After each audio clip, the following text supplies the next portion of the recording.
Okay, sa mapagpalang araw mga kateknisyan, mga ka-DIY, mga ka-master, meron po tayo ditong repair na amplifier. Ito po ay DB Audio OMAC 1518 po. So old model po ito na DB Audio. So sabi ng may-ari ay may hina daw ang sound nito, tapos galing na ito sa ibang technician, kaya meron siyang pinadala na piyesa. Ito yata yung pinalitan. So napalitan na yata yung sira, kaya sa palagay ko sira ito kasi nakadaanan ng hinang yung paa. Kaya testing muna natin, tapos kung nag-on pa ang relay nito, kung okay pa ang main amp. Ayan, saksak natin dito.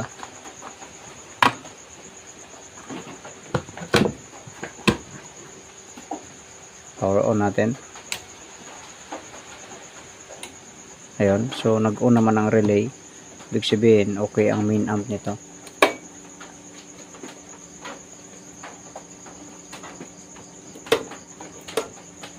Okay, so kabitan ko muna ng ng speaker, tapos lagyan natin ng signal. So ito ikakabit natin. So nung ikakabit ko na sana ang speaker na to, meron tayong napansin, parang may DC output siya, kaya ito ipapakita ko lang. Ito, ayun, so umugong yung speaker, kaya malamang may DC output ito. Subukan natin i-check ang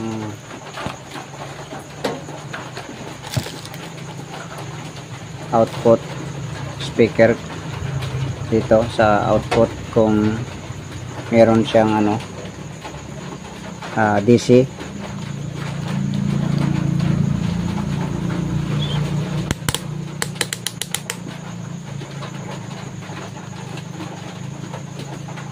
.50 po ang ating range.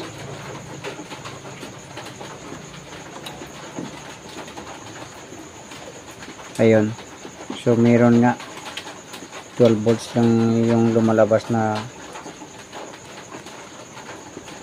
supply.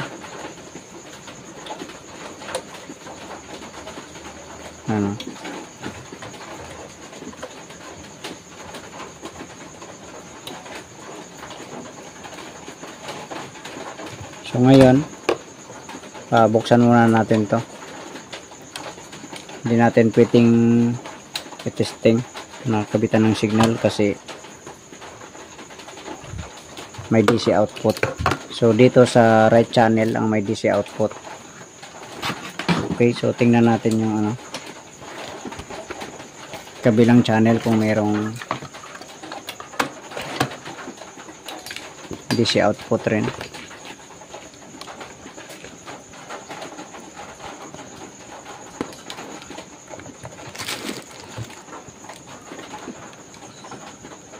May problema kasi ang ating test prod, kaya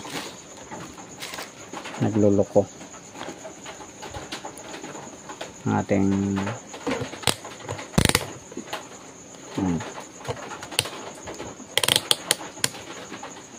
sukat natin. Yan, may DC out. Dito tayo sa sa left channel.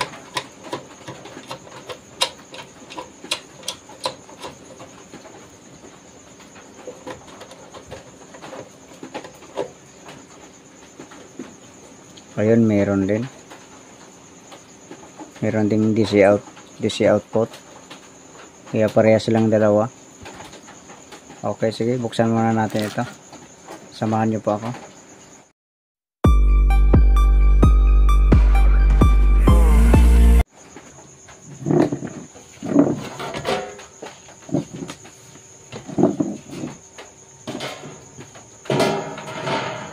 So ito po ang kanyang laman.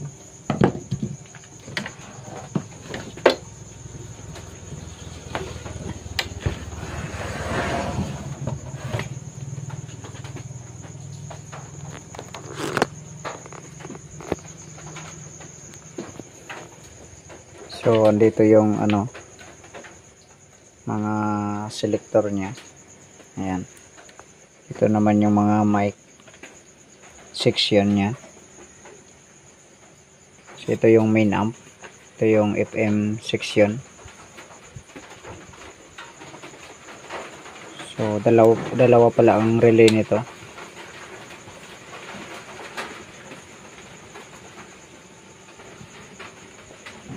So meron tayong napansin dito.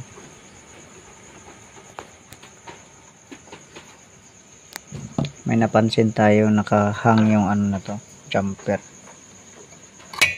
So iwan ko lang kung may connection yan sa baba. So tanggalin muna natin itong main amp, itong heatsink na to, kasama yung board. Ito natanggal na natin ang mga screw. So sa mga socket nito ay tatanggalin din natin. So tatandaan nyo lang kung saan nakakabit para sa pagbalik ay hindi magkamali.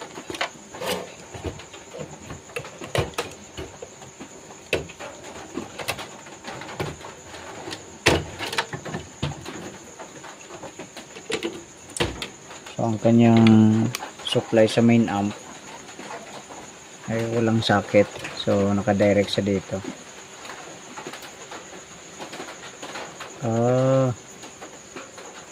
Pinutol niya yung ano, pinutol niya yung connection ng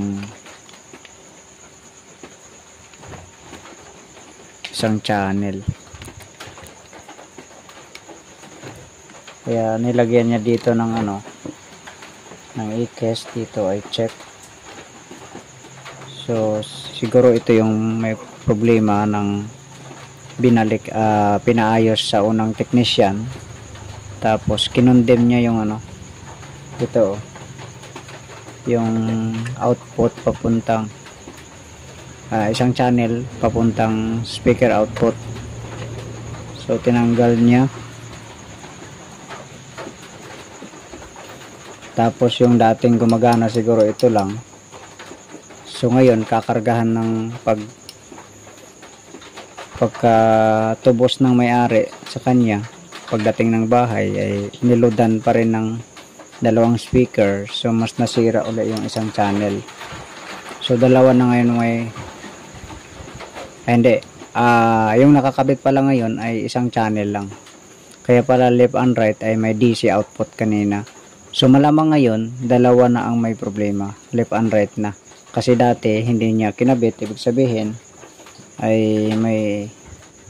hindi niya mapatino ito. So i-troubleshoot ko muna ito, tapos ituturo ko sa inyo mamaya share ko sa inyo mamaya ang problema nito. So ang maganda dito ay dito siguro muna tayo mag-focus sa isang channel na to. Sige, tatanggalin lang muna natin itong itong heatsink or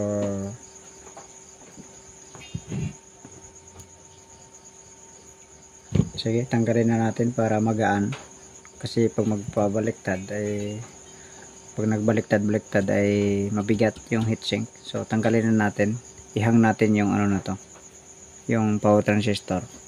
Yan ang step na gagawin natin.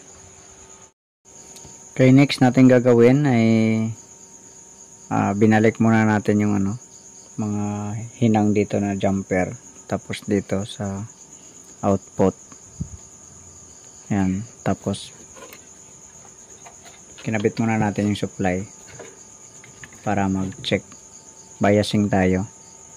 So chinek ko yung power transistor nito ay wala namang shorted. So ngayon mag-check bias tayo. Ito kasing board niya ay itong UMAC na DB Audio. Ito po ay parehas sila ng design ng mga 733, 739, ganun, parehas sila ng design. So check natin kung ang bias nito, sa pagkakaalam ko lang, kung di lang ako nagkakamali, ay parang mataas ito ang bias nito kapag walang power transistor. Tapos pag kinabit na yung power transistor, ito ay nagno-normal yung bias.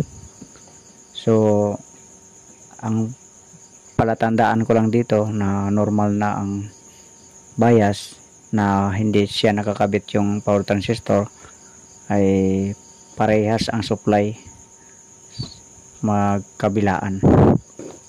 Sige,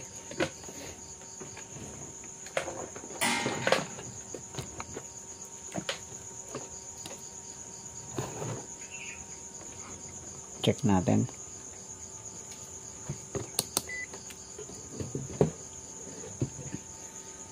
Okay, on natin ang switch. Nakasaksak na po yan.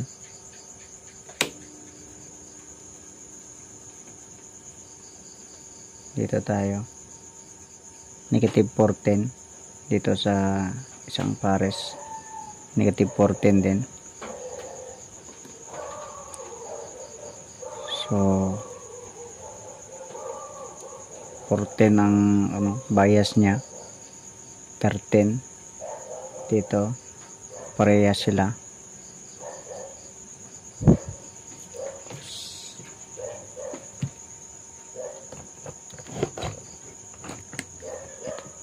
Dito tayo sa kabilang channel. So ito yung sabi ko kanina na nakakabit pa. Ito yung nakakabit na one channel. Dito tayo sa kabila.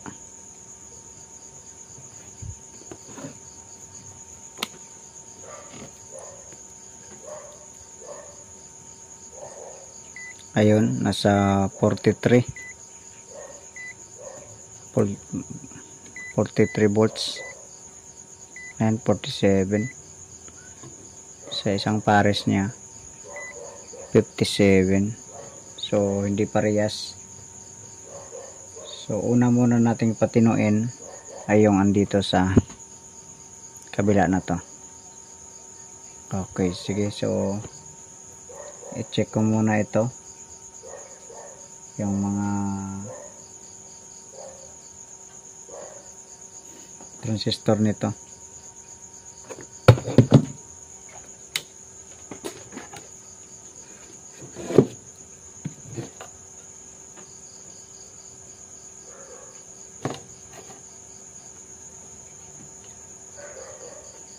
I-check ko muna ito lahat para mayroon na tayong basihan para dito mamaya.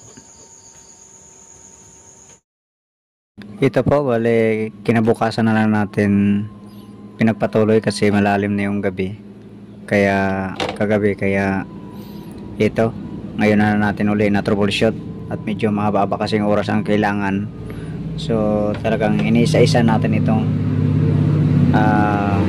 chinek yung mga transistor at saka resistor at saka mga diode. So bale ito na yung napalitan natin. Isang kapasitor, yung dito galing yan.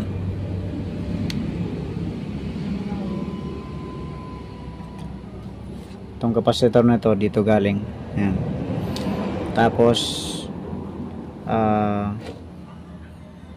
dalawang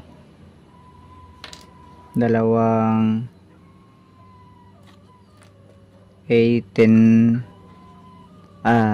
C2883 2383, tapos A10 13 at saka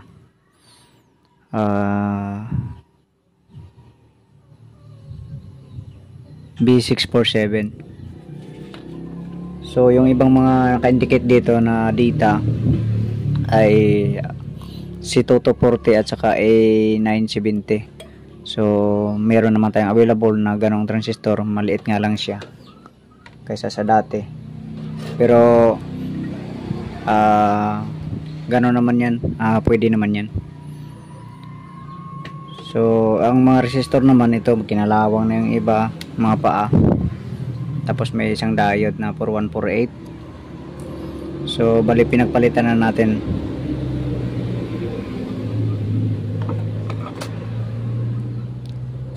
Ito Ito yung pinalitan natin, diode, tsaka ito, tapos ito, tsaka ito, tapos itong dalawang 390 ohms, ito 1.2k, ito 15k, dalawang piraso.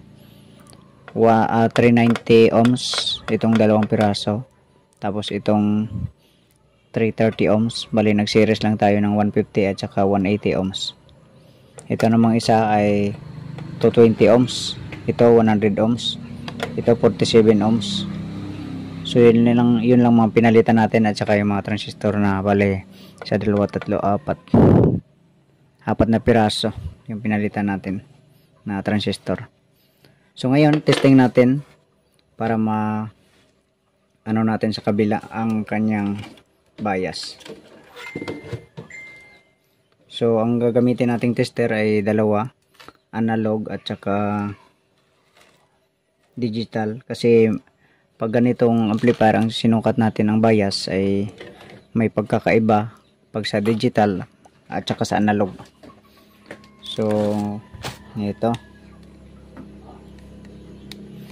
bali ang unahin natin na gamitin ay yung analog.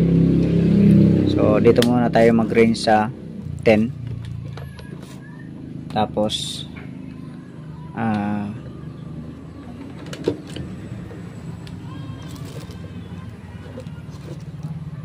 yan, dito ako mag-abang.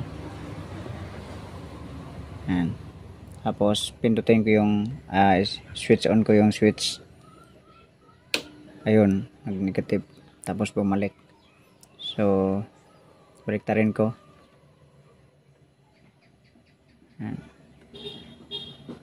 Ayan. So papalo lang siya, tapos babalik. Ayan. So ilagay natin sa 2.5 ang range. Ganun din, papalo lang siya tapos babalik. So nasa 0.1 to 3.3 volts dito sa kabila, sa pares niya. Baliktad. Ayun, so ganun din, parehas lang. So parehas lang sila. Ayan, basta pagtusok mo pa lang ng test prod ay papalo tapos babalik. Ayan. Tapos ito naman, yun, papalo tapos babalik. So check natin yung speaker out. Ito yung ground, tsaka ito yung speaker out. So walang voltahe. Dito tayo sa kabila. Dito muna tayo sa speaker out. Ayun, may supply. Ayun, may supply. Ayan. Tapos pag i-check natin ang ang bias dito sa kabila. Ito yung hindi pa natin na-repair. Ayan. So mataas. Ayun, mataas ang voltahe.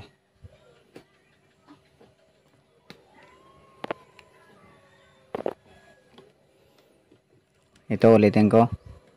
Ayun, pumalo. Ayun, abnormal. Kanina mataas yan Ayan, dito tayo sa kabila. Ayun, mataas. So hindi pantay. So dito sa ni-repair natin, ayan, 2.5 ang range natin. Ayun, palo tapos pabalik sa kabila. Ayun.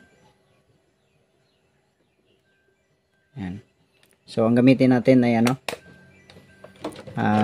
digital.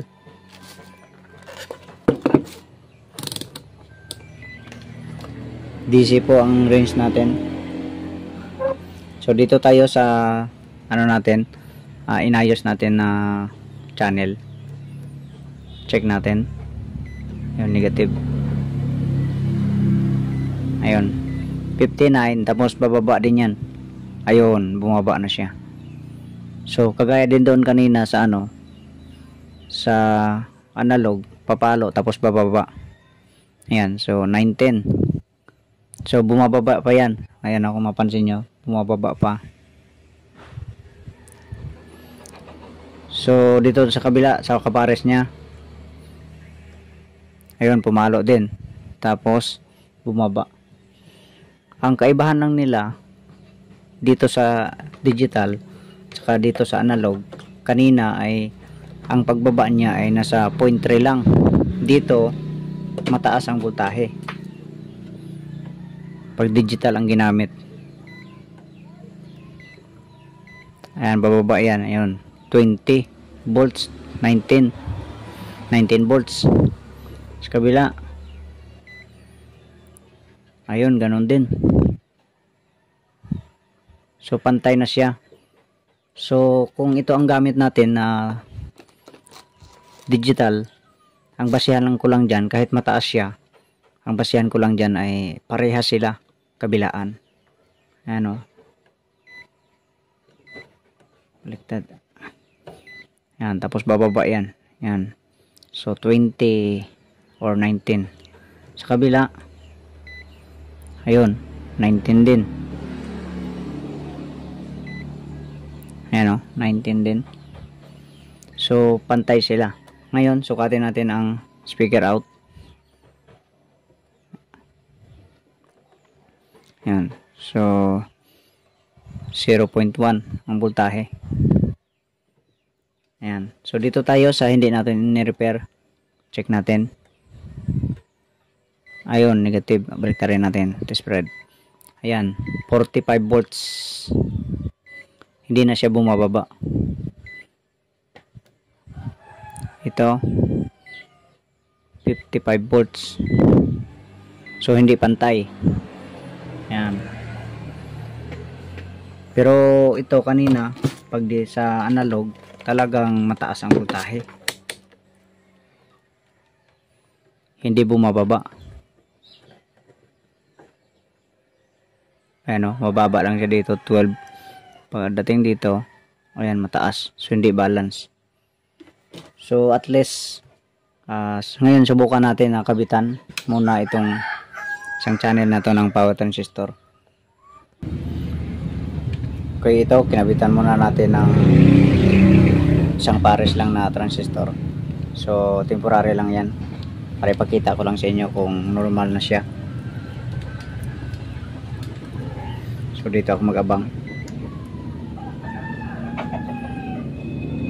Pindot, switch, ayun, 0.3. So kanina dito sa DC ay mataas siya sa digital. So ngayon nung kinabitan na ng power transistor, ayun, 0.3 na siya. Ayan, 0.3. Ayan, sa kabila, ayan, 0.3 rin. Ayan, so normal na siya. Ngayon, subukan natin yung yung analog. 10 muna ang range natin.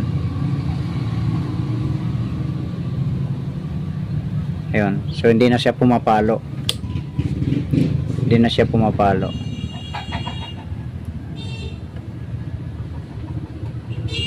Ayan, medyo iba ang reading ng na to. Pinalitan ko na kasi ito ng ng meter niya. So sakto din naman, nasa 0.3.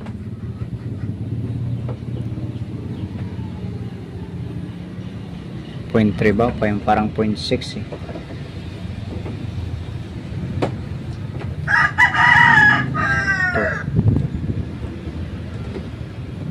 Ito 2.5.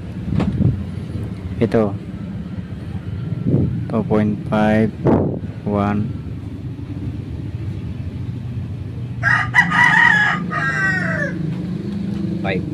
Ito yung yan. So sakto naman 0.3. Ayan. Sakto naman siya. Ayan. Ayan, so ngayong may power transistor na siya, hindi na siya pumapalo tapos para bumaba. So yun lang ang palatandaan. So itong isa na to, ay i-repair ko rin ito, isa-isahin ko rin kasi pag ganito talagang mga mga amplifier, lalo na kung mga kalawangin na, mas the best na yung i-condition talaga yung mga pyesa. So panay back job kasi ito kung hindi na ma-condition agad, kaya depende mamaya kung masipagan ako na turo ko pa yung yung mga pinalitan. So at least napanormal na natin ang kabila, may basihan na tayo. So sige, i-troubleshoot ko na lang muna itong kabila na to. Ito, na check na natin yung sa kabilang channel. Bale, ito po yung mga pinalitan nating mga pyesa. Merong A940, tapos dalawang piraso na 2383, resistor na 4.7, dalawang piraso, isang 4148 na diode, 15K na resistor, tapos 39K to 20 ohms na resistor. So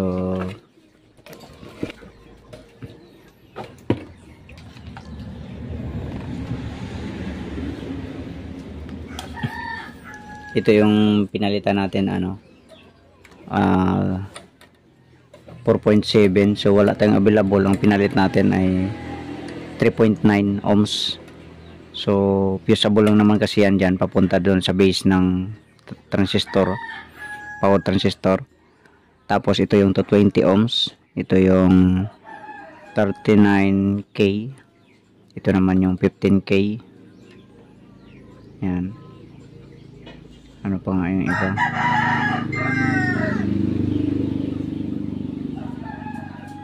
So yun lang, tapos diode ito 4148. Okay, sige, testing na natin. So ikabit natin itong supply sa sa relay. So tinanggal ko muna yung power transistor na kinabit natin dito sa kabilang channel. Okay, testing natin. Unahin natin, ito yung i-check natin ngayon. So, DC tayo, digital muna gamitin natin. Dito tayo mag-abang.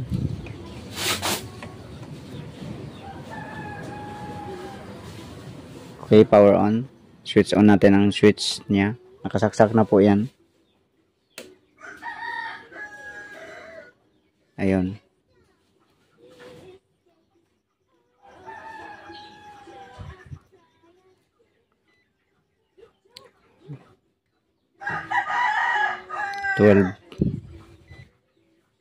Ayun, 12 din. Sa kabila 58.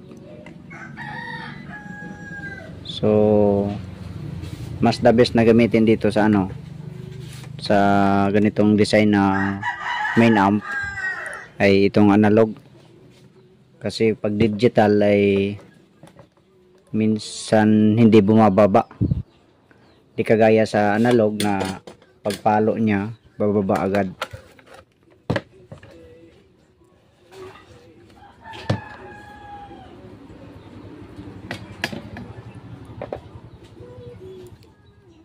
Yan, so 10 nasa 10 ang ating range. Tester natin, tignan natin. Ayun, bumababa, papalo lang siya mataas tapos pababa. Yan, dito rin. Ayun, pumalo tapos bumaba.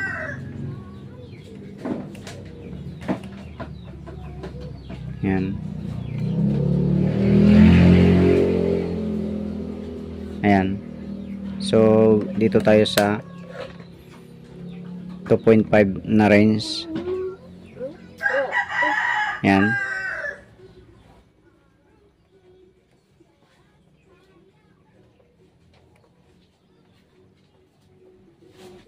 Yan. So subukan natin ikabit yung Patayin muna natin.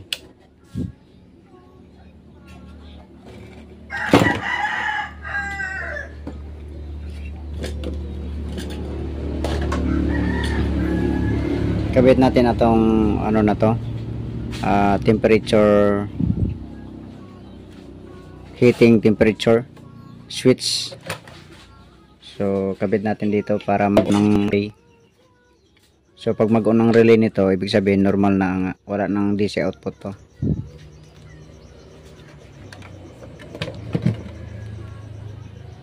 So dito natin kabit sa relay.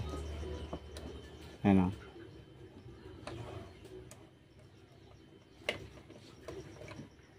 Yan, may socket naman yan siya. Ayun. Tapos power on natin. Ayun, naglagatik. So ipapakita ko lang.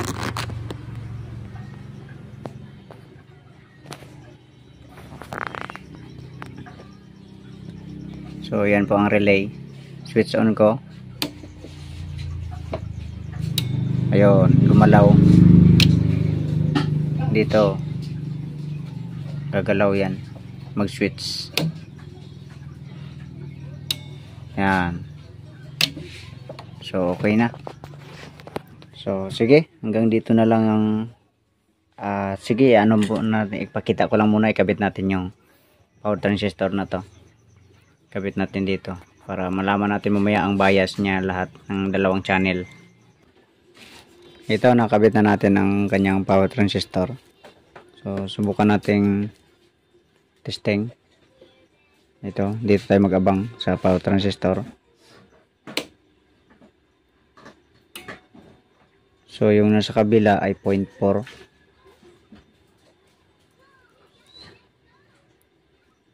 0.4.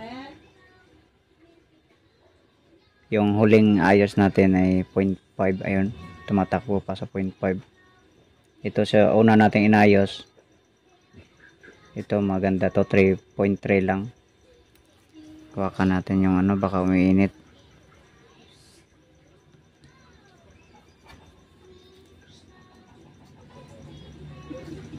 So 0.5. So dapat maano pa natin to, mapababa pa. So ano yan, delikado yan pag mga ganyan. Madaling uminit. Malakas siya pero madaling uminit. Okay, troubleshoot ko muna uli. Ito, bale may nakita pa tayong may leak na transistor. So although na check ko na to kanina, pero hindi ko kinabit ko pa rin kasi akala ko ano pa, pwede pa ang balik ko, kaya sinubukan ko lang. So ngayon bale check ko uli kung may, papakita ko lang kung may leak nga talaga siya. So ito po ay 667 po, D667. Ayan. So ito po yung base. Ito collector emitter.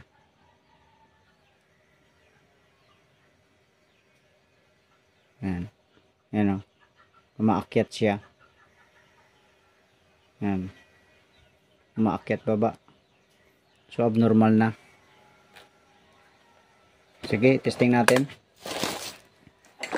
para sana okay na to. Okay, so dito ako mag-abang. Power on. Ayun, 0.3 na. 0.331. So umaakyat pa kasi yan eh. Ayan. Sa kabila, ayun, sa kabilang channel 0.3 rin. So ito yung pares ng ano. Ayan. So at least 0.3 na rin siya. So okay na to. Okay, sige, hanggang dito na lang video natin. God bless po sa inyong lahat.